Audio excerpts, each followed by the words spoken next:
kata Yesus. Dan angkatan yang tidak setia ini menuntut suatu tanda, tetapi kepada mereka tidak akan diberi tanda selain tanda Yunus. Sebab seperti Yunus tinggal di dalam perut ikan 3 hari 3 malam, demikian juga anak manusia akan tinggal di dalam rahim bumi 3 hari 3 malam. Nah, ini adalah tanda 3 hari 3 malam. Ini adalah tanda Yesus untuk angkatan jahat dan juga angkatan yang tidak setia. Ada kemudian keadaan di mana tanda ini masih dilanggengkan oleh orang Kristen.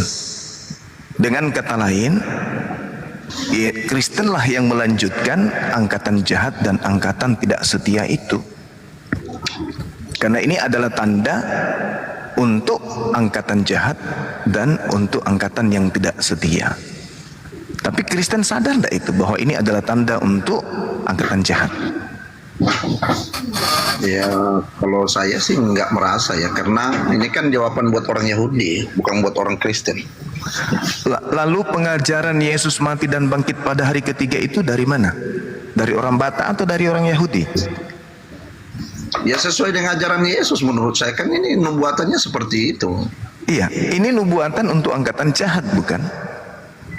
Iya, tanda Yunus, maksudnya tanda Yunus ini yang dalam ikan 3 hari ya. Betul sekali. Nah, ini tanda yang diimani oleh orang Kristen hari ini, betul? Iya. Nah, berarti siapa angkatan jahat itu? Maknanya bukan mengimani apa ya, mengimani bahwa apa yang Yesus katakan ini, tandanya ini, dia tidak akan memberikan penjelasan yang lebih rinci selain tanda Yunus 3 hari di dalam kandungan, di dalam perut ikan. Ya, itulah yang mengimani tanda ini tanda untuk angkatan siapa? Ya orang-orang Yahudi. Angkatan untuk apa? Ya angkatan orang-orang jahat. Orang jahat. Kita tepuk tangan untuk itu. Tidak diberikan sebuah tanda kepada angkatan jahat selain tanda Yunus. Sekarang Anda merasa enggak bahwa tanda Yunus ini juga melekat pada Kristen? Enggak. Lalu yang bangkit pada hari ketiga yang dijadikan sebagai simbol kekristenan itu apa? Ya karena memang dia mati dan bangkit pada hari yang ketiga kan gitu. Itu tanda Yunus atau bukan?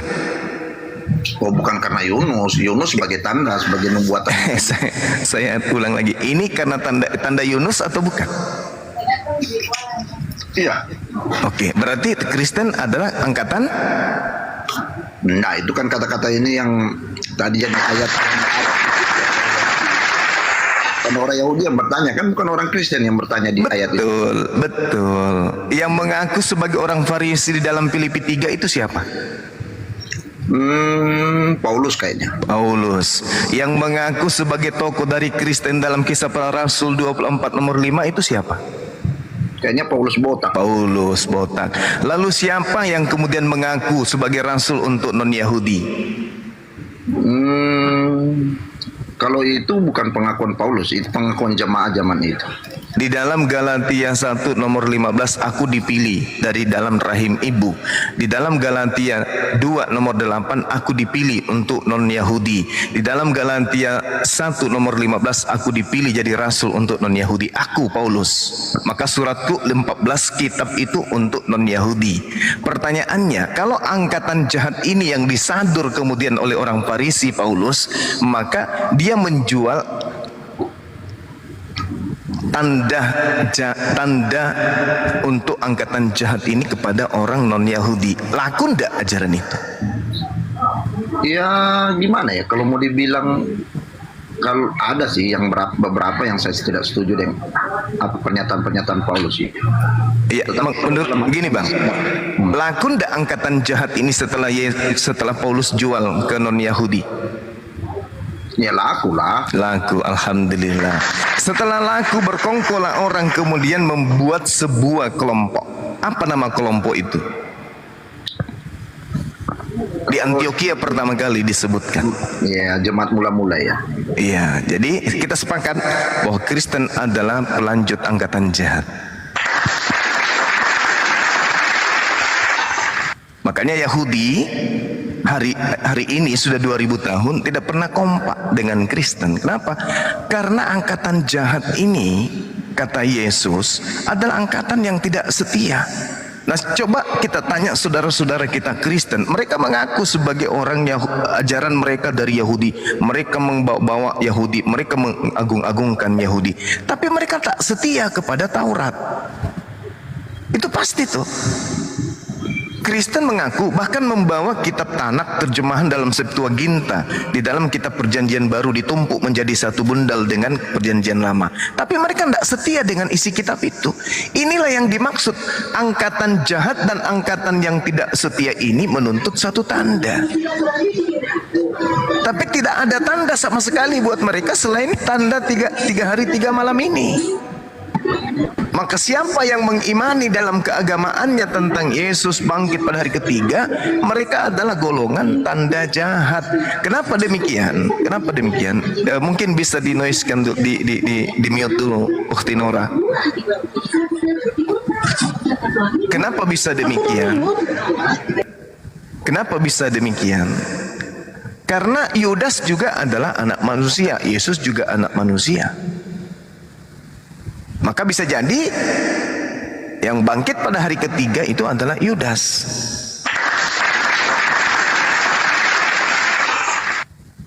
Itu bisa aja terjadi. Karena ini poinnya adalah tanda Yunus. Tanda Yesus anak manusia bangkit pada hari ketiga itu adalah tanda yang spesial untuk angkatan jahat. Angkatan jahat, apa maksud angkatan jahat? Bisa kita lihat dalam Matius 7 nomor 23. Angkatan jahat adalah orang-orang yang akan diusir oleh Yesus. Dan memang betul, Matius 7 nomor 15 sampai nomor 23, orang-orang Kristen lah yang kemudian memanggil Yesus Tuhan, bernubuat pakai nama Yesus.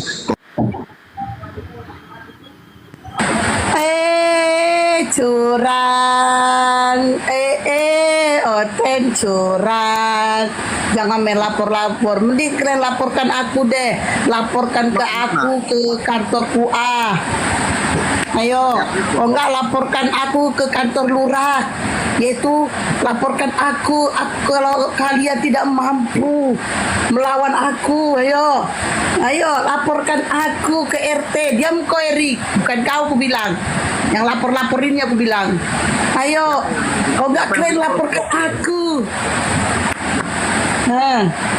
Diam kau Erik, bukan kau. Laporkan aku ke kantor lurah bahwa kalian tidak mampu melupakan aku, Ci. Hesti, kau bisa mute kan Hesti?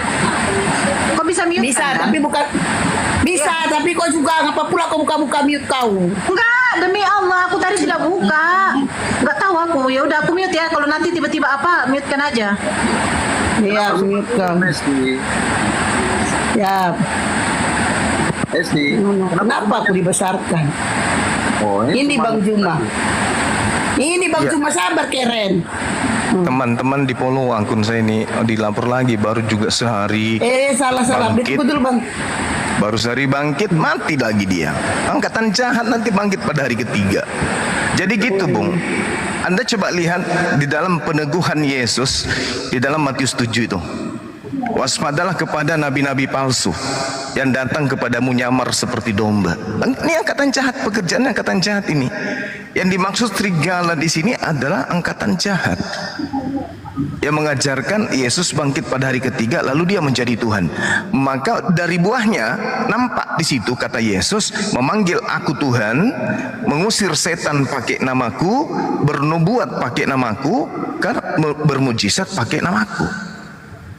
Pada saat itulah kemudian aku akan berkata kepada mereka, enyahlah daripadaku, kalian adalah pembuat kejahatan. Kenapa dikatakan pembuat kejahatan? Karena memang angkatan jahat. Matius 13 nomor 50, angkatan jahat akan dilemparkan ke dalam api neraka.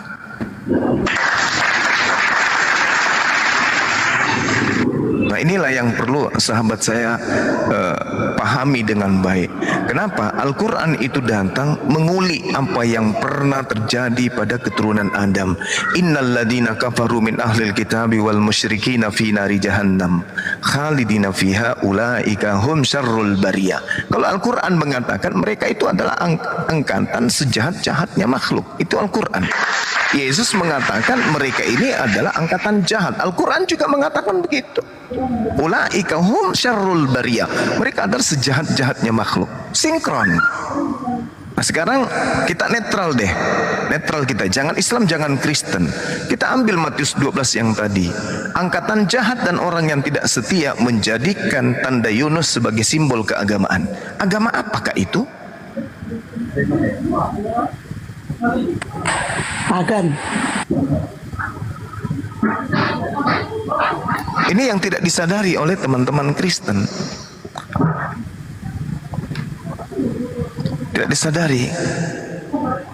Bahkan kalau kita tanya, apakah betul Al-Quran yang mengatakan bahwasanya yang mengatakan bahwasanya ketika mereka kamu tanya, kenapa kalian menyembah Yesus? Apa jawaban mereka? Ya kami mengikuti nenek moyang kami. Apakah itu betul? Sekarang kalau kita tanya teman-teman Kristen yang paling tinggi ilmunya dalam ilmu kekristenan, tanya, saudaraku, kamu menyembah Yesus itu ajaran siapa?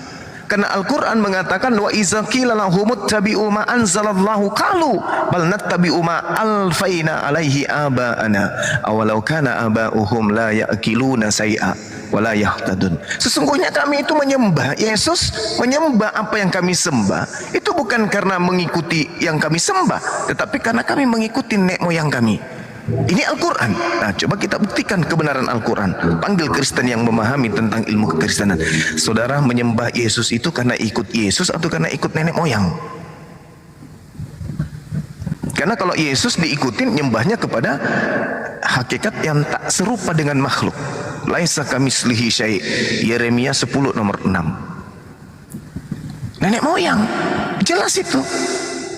Nenek moyang. Al-Quran tidak pernah salah.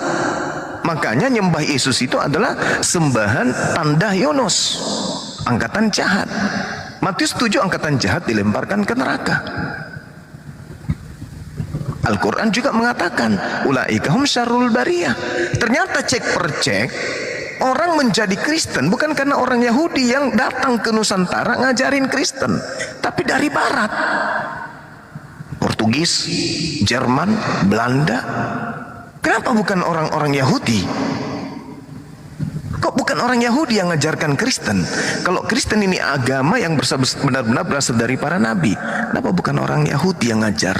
Minimal keturunan daripada Yehuda atau Nat atau Dan atau Benyamin atau siapa? Kok nggak ada dari mereka yang ngajarin itu? Kok dari Barat semuanya? Ada nggak saudara-saudara yang bisa menjelaskan ini? Silakan.